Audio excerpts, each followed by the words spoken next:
Hey guys, welcome to my channel Telugu tech and gaming. Guys, మన ఛానల్లో beginner to intermediate complete course Photoshop అనేది అయితే నేను మీకు ఇప్పుడు ఫ్రీగా మొత్తం స్టార్టింగ్ నుంచి ఎండింగ్ వరకు బ్రీఫ్గా ఎక్స్ప్లెయిన్ చేస్తాను అనమాట. ఇది ఎలా ఉంటుందంటే ఎపిసోడ్స్ లెక్క ఉంటుందంటే టూల్స్ అన్నీ ఒక వీడియోలో, ఇంటర్ఫేస్ అంతా ఒక వీడియోలో, అలా కొన్ని ఎపిసోడ్స్ లెక్క డివైడ్ చేయడం అయితే జరిగింది. మనం ఈ రోజుటి ఫస్ట్ ఎపిసోడ్లో బేసిక్ ఫోటోషాప్ ఇంటర్ఫేస్ అనేది అయితే చూద్దాం. లైక్ యూఏ అనమాట, యూజర్ ఇంటర్ఫేస్ అని అంటారు. సో ఇది మనం ఏం చేస్తామంటే మనం ఓపెన్ చేసిన దగ్గర నుంచి బేసిక్గా మీకు ఒక వర్క్ ఫ్లో వరకు వెళ్ళడానికి మీకు ఫోటోషాప్లో ముందుగా ఏమేమి తెలియాలి అనేది అయితే మనం ఇప్పుడు చూద్దాం గైస్ ఈరోజు.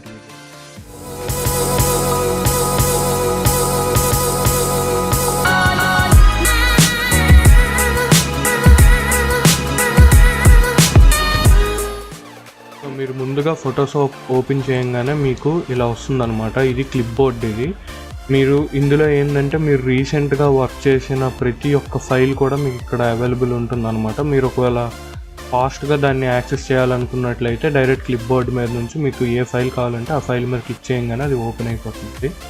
లేదా మీరు డైరెక్ట్గా ఇందులో లేనప్పుడు మీరు ఓపెన్ చేయాలనుకున్నట్లయితే ఓపెన్ మీద క్లిక్ చేయొచ్చు. లేదా క్రియేట్ న్యూ అని ఉందని క్రియేట్ న్యూ మీద మీరు క్లిక్ చేసినట్లయితే మీరు కస్టమ్ లేఅవుట్స్ అనేవి అయితే మీరు ఓపెన్ చేయొచ్చు అనమాట. లైక్ ఇక్కడ మీరు చూసుకున్నట్లయితే ఇది 4K రిజల్యూషన్. ఇది ఇలా మీకు కొన్ని కస్టమ్ ఫార్మాట్స్ అనేవి అయితే మీకు ఉంటాయన్నమాట. ఇక్కడ మీరు చూసుకున్నట్లయితే ఇది ఫుల్ హెచ్డి 1920x1080, ఇది నెక్స్ట్ 851x351 ఇలా ఉంటాయన్నమాట. ఇది ఈ ఫార్మాట్స్ అన్నీ నేను రీసెంట్గా యూస్ చేసినవి.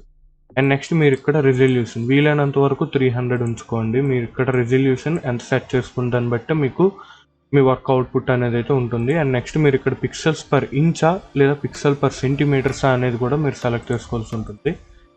అండ్ మీరు ఇక్కడ విత్ 4996 అనేది నేను పిక్సెల్స్ అనమాట, లేదా మీరు ఇంచెస్, సెంటీమీటర్స్ ఇవన్నీ మీకు ఎప్పుడంటే లైక్ మీరు బ్యానర్స్ లేదా ఫొటోస్ లేదా మీరు ఏమైనా వెడ్డింగ్ కార్డ్స్ లాంటివి ప్రింట్ చేసేటప్పుడు లేదా ఒక డిజైన్ చేసేటప్పుడు మీరు ఇక్కడ పిక్సెల్సా ఇంచెస్ అనేవి మీరు సెలెక్ట్ చేసుకోవాల్సి ఉంటుంది. మనం నార్మల్గా ఇమేజెస్ లాంటివి ఎడిట్ చేస్తుంటాం కాబట్టి మనం జస్ట్ ఇక్కడ పిక్సెల్స్ సెలెక్ట్ చేసుకుంటే సరిపోతుంది. మీరు ఒకవేళ మీరు ఏదన్నా ఒక డిజిటల్ ప్రోడక్ట్ అనేది చేయాలనుకున్నట్లయితే మీరు RGBని సెలెక్ట్ చేసుకోండి. లేదా ఒక ఆఫ్సెట్ ప్రింటింగ్ లైక్ మీరు ఏదన్నా ఒక వెడ్డింగ్ కార్డు కానీ ఏదన్నా మీరు ప్రింటింగ్కి ఇవ్వాలనుకున్నప్పుడు CMYK అనేది అయితే సెలెక్ట్ చేసుకోవాల్సి ఉంటుంది. గ్రే స్కేల్ అంటే మీకు బ్లాక్ అండ్ వైట్ వస్తుంది. మోస్ట్లీ మనం ఈ మూడే యూజ్ చేస్తాము. గ్రే స్కేల్ కూడా మనం అంత యూజ్ చేయము. సో మనం RGB అండ్ CMYK మీద ఇప్పుడు ఫోకస్ పెట్టాలి. అండ్ నెక్స్ట్ మీరు ఇక్కడ బ్యాక్గ్రౌండ్ అనేది వైటా బ్లాక్ అనేది అయితే సెలెక్ట్ చేసుకోవాల్సి ఉంటుంది. మ్యాక్సిమం వైట్ మీదే ప్రిఫర్ చేస్తాం. అండ్ నెక్స్ట్ మీరు ఇక్కడ మనం ఇప్పుడు డిజిటల్ వర్క్ చేస్తున్నాం కాబట్టి RGBని అయితే సెలెక్ట్ చేసుకొని మీరు ఒక కస్టమ్ డైమెన్షన్స్ అనేవి అయితే సెలెక్ట్ చేసుకొని క్రియేట్ కొడితే క్రియేట్ అయిపోతుంది. అండ్ నెక్స్ట్ మీరు ఇక్కడ ఫొటోస్ మీద క్లిక్ చేసినట్లయితే మీకు ఆల్రెడీ ప్రీ మేడ్ కొన్ని అసెట్స్ అనేవి అయితే మీకు ఇక్కడ రెడీగా ఉంటాయన్నమాట. మీరు దాని మీద క్లిక్ చేసి డౌన్లోడ్ చేసుకోవడమే. అండ్ నెక్స్ట్ ప్రింట్కి సంబంధించినవి లైక్ బ్రోచర్స్ కానివ్వండి లేదా ఇలా కొన్ని మాకప్స్ అనేవి అయితే మీకు ఫ్రీగా రెడీ చేసి ఉంటాయన్నమాట. And next art and illustrations అనేసి అండ్ నెక్స్ట్ వెబ్ డెవలప్మెంట్ చేసే వాళ్ళకైతే మీకు డైమెన్షన్స్లో మీకు కరెక్ట్గా ప్రిసెట్స్ అనేవి అయితే రెడీ చేసి ఉంటాయన్నమాట. మీరు ఎడిట్ చేసుకోవడమే. సో మనం కస్టమ్ డైమెన్షన్స్ అనేది అయితే సెలెక్ట్ చేసుకొని సో దీన్ని క్యాన్వాస్ అంటారు అనమాట. ఈ వైట్ బోర్డు మీద మనం ఏ వర్క్ చేసినా సరే ఈ వైట్ బోర్డు మీదే ఉంటుంది మొత్తం మన కంప్లీట్ వర్క్ అనేది. Out side of the board మనం ఏది పెట్టినా సరే మనకు అది అవుట్పుట్ లో రాదనమాట. సో మీరు ఏం చేసినా సరే ఈ వైట్ బోర్డు మీద చేయాల్సి ఉంటుంది. మీరు ఇక్కడ చూసుకున్నట్లయితే బ్యాక్గ్రౌండ్ అని పేరు మీద ఉంది కదా, ఇది లేయర్ అనమాట, లాక్ చేసి ఉంది. మనం ఇవి మీకు ఎప్పుడు లాకింగ్ అనేది ఉపయోగపడుతుందంటే మీరు కొన్ని ఎక్కువ లేయర్స్ మీద వర్క్ చేసేటప్పుడు మీకు అవసరం లేని లేయర్స్ని లాక్ చేసుకున్నట్లయితే మీరు దాని మీద ఉన్న ఐటమ్స్ని కదిపే అవకాశాలు అయితే తక్కువ ఉంటాయి అనమాట. లైక్ నేను మీకు అవి ఫ్యూచర్ క్లాసెస్లో ఈ లాక్ అనేది బాగా ఎక్కడ ఉపయోగపడుతుంది అనేది అయితే నేను మీకు క్లియర్గా చూపిస్తాను. మనం బేసిక్లో ఉన్నప్పుడు ఇన్డెప్త్గా ఇప్పుడు మాట్లాడినా మళ్ళీ కన్ఫ్యూజన్ అయితే వస్తుందన్నమాట. నెక్స్ట్ మీకు ఇది లేయర్స్ ప్యాలెట్ గైస్. ఇది ఈ లెఫ్ట్ సైడ్లో ఉన్నదంతా టూల్స్ అనమాట. ఒక్కొక్క టూల్తో ఒక్కొక్క యూజ్ మనకు ఉంటుంది అనమాట. మ్యాక్సిమం అన్ని టూల్స్ మనం ఇప్పుడు ఉపయోగిస్తాం గైస్ మొత్తం ఈ సిరీస్లో. అండ్ నెక్స్ట్ మీరు ఏ టూల్ అయితే సెలెక్ట్ చేస్తారో ఆ టూల్ తాలూకు సబ్ ఆప్షన్స్ అన్నీ మీకు ఇక్కడ అవైలబుల్ ఉంటాయన్నమాట. ఇంకా టాప్లో ఉన్నది మెనూ బార్. ఏ మెనూ బార్ స్పెషాలిటీ దానికి ఉంటుంది. ఫైల్లో మీకు open, close, exit, export, import, close, save as మొత్తం మీకు ఆప్షన్స్ అనేవి అయితే ఉంటాయి అన్నమాట. ఎడిట్ వేరే ఉంటాయి, ఇమేజ్కి వేరే ఉంటాయి. ఫిల్టర్స్ అంటే మీకు ఇప్పుడు like 3D blur, Gaussian blur, like pixelate, next noise filters, ఇట్లాంటివన్నీ మీకు ఈ ఫిల్టర్లో ఉంటాయన్నమాట. సో మీకు ఇవన్నీ నేను ఇన్డెప్త్గా ప్రతి ఒక్క మెన్యూ బార్ కూడా ఎక్స్ప్లెయిన్ చేస్తాను అనమాట. మీరు ఒకవేళ చూసుకున్నట్లయితే నాకు ఇప్పుడు ఇది వర్క్ స్పేస్ అనమాట గైస్. మీకు ఈ వర్క్ స్పేస్ అనేవి ఎవరి ప్రిఫరెన్సెస్ తగినట్టు వాళ్ళకు ఉంటుంది. సో మీరు విండోస్ మీద క్లిక్ చేయండి, వర్క్ స్పేస్ మీద క్లిక్ చేయండి, రీసెట్ ఎసెన్షియల్స్. సో బేసిక్గా నేను ఫోటోషాప్ బై చేసి లైక్ ఇన్స్టాల్ చేసినప్పుడు ఎవరికన్నా సరే ఫోటోషాప్ అనేది బేసిక్గా ఇలా వస్తుందన్నమాట. ఇది బేసిక్ ఓవర్ వ్యూ, ఇది డిఫాల్ట్ వర్క్ స్పేస్ అనమాట. సో మీరు మీ వర్క్కి తగినట్టుగా మీరు దీన్ని మార్చుకోవచ్చు.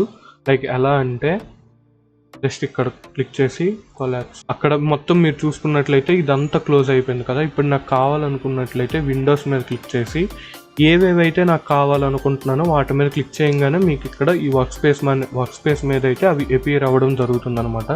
లైక్ ఇప్పుడు మనకి లేయర్స్ కావాలి. ఫోటోషాప్ అంటే టూల్స్ 50% మీకు ఫోటోషాప్లో మీకు టూల్స్ 50% ఇంపార్టెన్స్ ఉంటే మిగతా 50% లేయర్స్ అనమాట. మొత్తం మీకు లేయర్స్ అడ్జస్ట్మెంట్ మీద మీకు ఫోటోషాప్ రన్ అవుతుంది. సో మీ వర్క్ స్పేస్ మీద మీరు ఎటువంటి వర్క్ చేసినా సరే ఫోటోషాప్లో మీ వర్క్ స్పేస్ మీద ఖచ్చితంగా లేయర్స్ ప్యాలెట్ అయితే ఉండాలన్నమాట. సో ముందుగా మనం లేయర్స్ ప్యాలెట్ని అయితే యాడ్ చేసుకుందాం. ఇక్కడ మీరు చూసుకున్నట్లయితే లేయర్స్ అని ఉంది కదా, లేయర్స్ మీద క్లిక్ చేయండి. లేయర్స్ మీద క్లిక్ చేసిన తర్వాత మీకు ఇక్కడ ఈ విండో అనేది అయితే ఇలా అపియర్ అవ్వడం జరిగింది కదా. మనకి ఇది అవసరం లేదు గైస్, ఈ లెర్న్ అండ్ లైబ్రరీస్ అనేవి. సో ముందుగా దీన్ని ఇక్కడ బయటకు డ్రాగ్ చేసేయండి. సో ఇప్పుడు మనం వీటిని సెపరేట్ చేసేసాం కాబట్టి మనం సింపుల్గా వీటిని క్లోజ్ చేసేయచ్చు అనమాట. ఇప్పుడు ఈ లేయర్స్ ప్యాలెట్ని అనేది అయితే తీసుకొని ఇలా మనం ఎడ్జ్కి జరిపేటప్పుడు మీరు ఇక్కడ చూసుకున్నట్లయితే బ్లూ కలర్ ఓవర్లే అనేది అయితే వస్తుంది కదా, దాని మీద మీరు అలా డ్రాగ్ అండ్ డ్రాప్ చేస్తే అక్కడికి అది ఫిక్స్ అయిపోతుంది అనమాట. అండ్ నెక్స్ట్ మీరు ఇక్కడ ఇలా తీసుకున్నట్లయితే మీకు కర్సర్ అనేది అయితే మారుతుంది. సో మనం దీన్ని డ్రాగ్ చేస్తే మనం ఆ హైట్ని అనేది అయితే అడ్జస్ట్ చేసుకోవచ్చు అనమాట. లైక్ ఇటు తెచ్చినప్పుడు ఇలా మారుతుంది, మనం ఇలా కూడా హైట్ని అడ్జస్ట్ చేసుకోవచ్చు అనమాట. మీరు మొత్తం కస్టమైజ్ చేసుకోవచ్చు. ఇక్కడ కలర్స్ అనేవి అయితే మీరు ఇక్కడ కలర్స్ చేంజ్ చేస్తే మీకు ఇక్కడ చూసుకున్నట్లయితే ఫోర్గ్రౌండ్, బ్యాక్గ్రౌండ్ అని ఉంటుంది అనమాట. ఈ ఫ్రంట్లో ఉన్నది ఫోర్గ్రౌండ్, బ్యాక్లో ఉన్నది బ్యాక్గ్రౌండ్. మనం ఇక్కడ ఏ కలర్స్ అయితే చేంజ్ చేస్తామో ఆటోమేటిక్గా ఇక్కడ కూడా కలర్స్ మారిపోతాయి. ఓకేనా గైస్? లేదు మీరు సింపుల్గా మీకు ఒకవేళ మీ వర్క్ స్పేస్లో మీకు ఈ కలర్స్ ప్యాలెట్ లేనట్టయితే జస్ట్ ఇక్కడ కలర్స్ మీద సింపుల్గా ఒక లెఫ్ట్ క్లిక్ చేసి మీకు నచ్చిన కలర్ని లేదా ఇక్కడ ఒక హెక్స్ కోడ్ని మీరు పెడితే మీకు ఇక్కడ కలర్స్ అనేవి అయితే వచ్చేస్తాయి అన్నమాట. సో ఇది బేసిక్గా మనకి రైట్ సైడ్ వ్యూ అనమాట. నెక్స్ట్ ఇది ప్రాపర్టీస్ అంటే మీరు ఇప్పుడు క్యాన్వాస్ని సెలెక్ట్ చేస్తే క్యాన్వాస్ యొక్క ప్రాపర్టీస్ అనేవి అయితే ఇక్కడ వస్తాయన్నమాట. నెక్స్ట్ ఈ అడ్జస్ట్మెంట్స్ అనేవి అయితే నేను నెక్స్ట్ ఎపిసోడ్లో మనం డిస్కస్ చేద్దాం. అడ్జస్ట్మెంట్స్ ఇప్పుడు టైం కాదు. అండ్ నెక్స్ట్ ఇది స్వాచెస్ గైస్. మీకు ఇప్పుడు ఇక్కడ కలర్స్లో ఏంటంటే complete red, deep red, dark red, light red మీకు ఇలా ఉంటుంది. నెక్స్ట్ ఇక్కడ బ్లూ సెలెక్ట్ చేసుకున్నట్టే బ్లూ ఉంటుంది. స్వాచెస్ ఏంటంటే ప్రీ డిఫైన్డ్ కలర్స్ మీకు బాక్సెస్లో ఉంటాయి. ఐ డ్రాపర్ టూల్తో జస్ట్ ఇలా సెలెక్ట్ చేసుకున్నట్లయితే మీకు సెలెక్ట్ అయిపోతాయి అనమాట ఐ డ్రాపర్ టూల్ ద్వారా. ఇప్పుడు మనం రైట్ సైడ్ కంప్లీట్ చేసాం కదా గైస్. ఇప్పుడు మనం లెఫ్ట్ సైడ్ చూద్దాం. లెఫ్ట్ సైడ్కి వచ్చేసి మనకి ఇవి కంప్లీట్ డిఫరెంట్ టూల్స్ అనమాట. మీకు ఉన్న అడ్వాంటేజ్ ఏంటంటే మీకు ఒకవేళ ఏ టూల్ అన్నా సరే మీకు తెలియనట్లయితే జస్ట్ మీ కర్సర్ని అక్కడ ప్లేస్ చేయగానే మీకు ఇక్కడ మీరు చూసుకున్నట్లయితే పాలిగాన్ లాసో టూల్ బ్రాకెట్లో దాని షార్ట్ కట్ అనమాట. నెక్స్ట్ దాని యూజ్ ఏంటనేది కూడా మనకి ఇక్కడ ఫోటోషాప్ వాళ్ళు ఇవ్వడం జరిగింది. నెక్స్ట్ ఇక్కడ మీరు చూసుకున్నట్లయితే ఫర్ ఎగ్జాంపుల్ ఈ టూల్ మీద సెలెక్ట్ చేసుకున్నట్లయితే నాకు ఇక్కడ చూసారు కదా, మనకి ఇక్కడ మొత్తం కంప్లీట్ సెట్టింగ్స్ అన్నీ మారిపోయాయి. ప్రతి టూల్కి దాని డిఫరెంట్ సెట్టింగ్స్ అనేవి అయితే ఉంటాయన్నమాట. దేని సెట్టింగ్స్ దానికి ఉంటాయి. మనం అవన్నీ ఇన్డెప్త్గా నెక్స్ట్ క్లాసెస్లో అయితే మనం డిస్కస్ చేద్దాం. అండ్ నెక్స్ట్ ఒకవేళ కానీ మీరు ఎప్పుడన్నా ఈ వర్క్ స్పేస్ని మీరు పొరపాటున క్లోజ్ చేసేసి లేదా క్లమ్జీగా మారిపోయి లేదా మీరు తెలియకుండా పొరపాటున ఏదన్నా చేసేసినట్లయితే జస్ట్ మళ్ళీ మీరు ఇక్కడ ఎసెన్షియల్స్ డిఫాల్ట్ మీద క్లిక్ చేస్తే మీకు అదంతా నార్మల్ అయిపోద్ది. ఒకవేళ అవ్వనట్లయితే మళ్ళీ జస్ట్ మీరు రీసెట్ మీద క్లిక్ చేస్తే సరిపోతుంది అనమాట. ఇప్పుడు మనం మీకు తగినట్టుగా వర్క్ స్పేస్ ఎలా అయితే క్రియేట్ చేసుకోవాలనేది అయితే నేను మీకు ఇప్పుడు చెప్తాను. ఒకవేళ మీరు కంప్లీట్గా ఒక న్యూ వర్క్ స్పేస్ డిజైన్ చేసుకోవాలనుకోండి గైస్, మీరు జస్ట్ ఏం లేదు, ఫస్ట్ మీరు ఇక్కడ కావాల్సిన అడ్జస్ట్మెంట్స్ చేసుకోండి. విండోస్ ఫస్ట్ మీ అడ్జస్ట్మెంట్స్ అనేవి అయితే మీరు చేసుకోండి గైస్. దాని తర్వాత విండోస్ మీద పెట్టేసి న్యూ వర్క్ స్పేస్ మీద క్లిక్ చేయండి. సో ఇప్పుడు ఇది నా వర్క్ స్పేస్ అనమాట. నాకు ఇది కంప్లీట్గా ఇలా సేవ్ అయిపోయి ఉంటుంది గైస్. ఇప్పుడు నేను కావాలనుకున్నట్లయితే నేను ఇక్కడ వర్క్ స్పేస్ మీద డ్రాప్ డౌన్ మెన్యూ మీద క్లిక్ చేసి నాకు నచ్చిన వర్క్ స్పేస్కి నేనైతే షిఫ్ట్ అవ్వచ్చు. లైక్ ఇప్పుడు మళ్ళీ నేను ఎసెన్షియల్కి వెళ్ళినట్లయితే ఫస్ట్ మనకి స్టార్టింగ్ వర్క్ స్పేస్ ఎలా ఉంటుందో సేమ్ అలా వస్తుంది అనమాట. ఒకవేళ నేను ఇప్పుడు మళ్ళీ కావాలనుకున్నట్లయితే 789 మీదకి వస్తే ఈ వర్క్ స్పేస్ వస్తుంది. సో గైస్, ఒకవేళ పొరపాటును మీరు ఏదన్నా ఇలా మార్చేసినట్లయితే మీకు మళ్ళీ ఏది ఎక్కడ పెట్టాలో తెలియకపోతే జస్ట్ వర్క్ స్పేస్ మీద క్లిక్ చేసి రీసెట్ 789 మీద క్లిక్ చేయండి. చూసారు కదా, మళ్ళీ ఇది యాస్టిస్ దాని పొజిషన్కి వెళ్ళిపోయింది అనమాట. సో ఒకసారి మీరు సేవ్ చేసుకున్న వర్క్ స్పేస్ కానీ మళ్ళీ ఎప్పుడన్నా పొరపాటును మారిపోయినట్లయితే జస్ట్ మీరు Windows work space drop down menu మీదకి వెళ్ళి రీసెట్ ఆ వర్క్ స్పేస్ పేరు ఏదైతే ఉందో అది ఇక్కడ వస్తుంది అనమాట. దాని మీద క్లిక్ చేయగానే మీకు వర్క్ స్పేస్ అనేది అయితే మారిపోతుంది.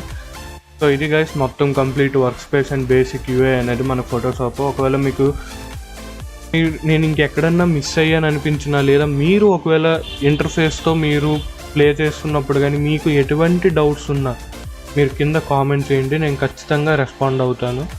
అండ్ నెక్స్ట్ వీడియోలో మనం ప్రతి ఒక్క టూల్ని ఎలా యూస్ చేయాలి అనేది అయితే నేను చెప్తాను అనమాట. మీరు ఇంకా నేర్చుకోవాలనుకున్నా లేదా ఇంకా కొత్త సాఫ్ట్వేర్ నేర్చుకోవాలనుకున్నా సరే గైస్, ప్లీజ్ లైక్ చేయండి, షేర్ చేయండి, సబ్స్క్రైబ్ చేసుకోవడం మాత్రం మర్చిపోకండి గైస్. Thank you.